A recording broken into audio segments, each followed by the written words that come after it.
If you provide CPR to patients and may have to look after the patient's airway, this video might increase your patient's chance of survival. My name is Sal. I'm a senior doctor based in the UK that specializes both in intensive care medicine and kidney medicine. I created this channel to go through topics that I think are taught poorly in medical school or in medical training. As a senior medical doctor, I've been a team leader of emergency response teams in hospitals and led resuscitative efforts of countless medical emergencies. And as an intensive care registrar, I'm also trained in advanced airway skills. Now, there have been several times when I've attended medical emergencies when I've had to correct the airway management technique of the person who was managing the patient's airway, as not enough oxygen was getting into the patient. And the people managing these airways have been senior medical doctors. They have a lot of medical experience. In this video, I'm going to teach you my rapid 5-step checklist to make sure that your patient's airway is not blocked and there's enough air going into and out of your patient. The first step is to make sure to have a good look into the patient's mouth. Make sure there's nothing blocking the airway, which includes secretions, saliva, blood, and even dentures. I've seen people miss this crucial step in the heat of the moment and just immediately put on an oxygen mask without checking the mouth. Now, the second step is more subtle but very important,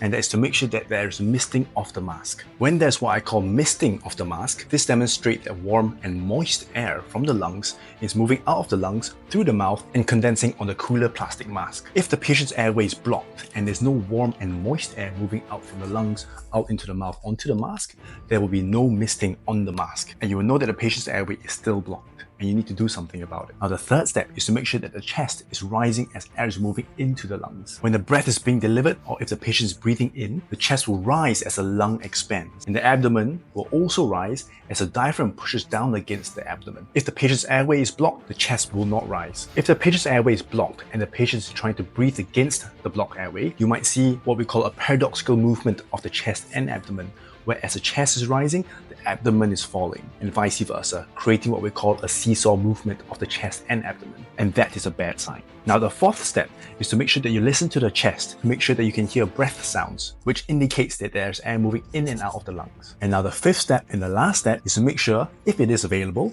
that you put on waveform capnography, as this is one of the most reliable way of making sure that air is moving in and out of the patient's lungs. And anesthetists and intensivists love this equipment because it is so reliable. Here's a way to make these 5 steps easy to remember. If you're managing the patient's airway, you're going to stand by the patient's head, and therefore you start at the place closest to you, which is the patient's mouth. First, you look into the mouth to make sure there's nothing blocking the airway. Then, you look at the face mask to make sure that there's misting and condensation of air on the face mask. Then you move down away from you to the patient's chest, making sure that it's rising and falling appropriately. And whilst you're there, you must have a listen to the patient's lungs. And lastly, you move further away from the patient towards the monitors, which should be a prompt for you to put on the waveform capnography. This whole process can take up to 10 to 15 seconds if you're experienced. But first, you should focus on doing it thoroughly, as speed comes with experience. This checklist has prevented many close calls in the past, and I'm sure will increase your patient's chance of survival if utilized. Now, if you want to learn how to transfer sick patients safely around the hospital, a skill that's not very well taught in medical school or in medical training,